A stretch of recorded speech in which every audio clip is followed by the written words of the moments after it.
បរិយមេគង្គលែនបានបង្កើតកន្លែងលេងខ្សាច់នេះឡើងរហូតដល់ឆ្នាំ2026នេះពួកយើងបានបន្តស្រាវជ្រាវនិងអភិវឌ្ឍឥតឈប់ឈរដោយពួកយើងខំបន្តស្វែងរកបច្ចេកវិទ្យាជំនាន់ចុងក្រោយគ្រប់ផ្នែកនៃការសាងសង់រាប់ចាប់តាំងពីក្របខ្សាច់ដ៏តូចល្អិត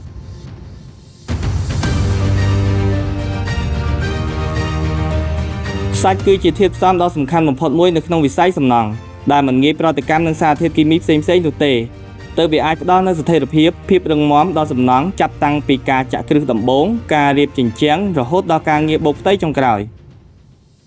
គ្រប់ប្រភេទខ្សាច់ដែលប្រើប្រាស់ក្នុងវិស័យសំណង់តែងតែមានលាយឡំដោយដីភក់និងកម្ទេចកម្ទីផ្សេងៗដែលវាអាចធ្វើឲ្យប៉ះពាល់ដល់គុណភាពបេតុងនិងបាយអដែលយើងយកទៅប្រើប្រាស់ដោយសារកត្តានេះហើយទើបបរិយមេគង្គលែនធ្វើទំនើបកម្មដោយប្រើម៉ាស៊ីនលាងខ្សាច់បច្ចេកវិទ្យាជំនាន់ថ្មី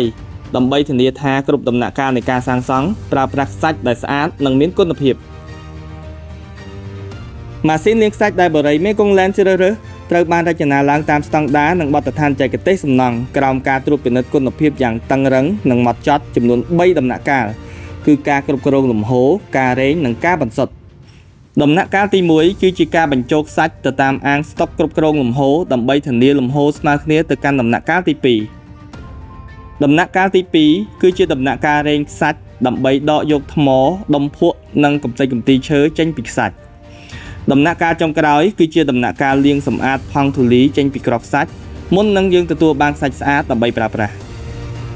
ខ្សាច់ដែលលាងដោយម៉ាស៊ីនមិនត្រឹមតែបានជួយដល់ភាពងាយស្រួលនិងបង្កើនចង្វាក់ផលិតកម្មរបស់យើងនោះទេវាក៏ធានាបាននូវភាពហ្មត់ចត់និងមានគុណភាពខ្ពស់ជាប់ជានិច្ចតាមការជំរះដីភក់និងកម្ទេចកម្ទីចេញឲ្យអស់ជួយពង្រឹងកម្លាំងធន់និងធ្វើឲ្យស៊ីម៉ងត៍កាន់តែស្អិតខាំជាប់និងរឹងមាំបានល្អនិងកាត់បន្ថយហានិភ័យនៃការប្រេះស្រាំនៃការប្រើប្រាស់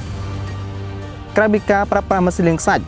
ដែលជាបច្ចេកវិទ្យាទំនើបចុងក្រោយក្រុមសើមនកម្មរបស់យើងបានត្រួតពិនិត្យយ៉ាងដិតដល់តាំងពីគុណភាពខ្សាច់ដើមពីដីគូរកុងដំណើរការនៃការលាងនិងរក្សាខ្សាច់ទុកសម្រាប់ប្រើប្រាស់រហូតដល់ដំណាក់កាលលាយជាមួយស៊ីម៉ងត៍ដើម្បីធានាថាខ្សាច់ដែលបរិយមេគង្គលែនប្រើប្រាស់គឺជាខ្សាច់ដែលមានគុណភាពខ្ពស់បំផុត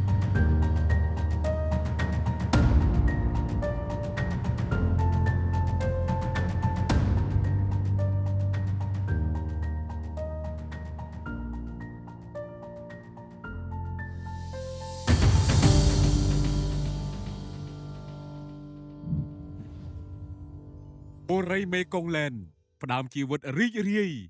និងជោគជ័យនៅទីនេះ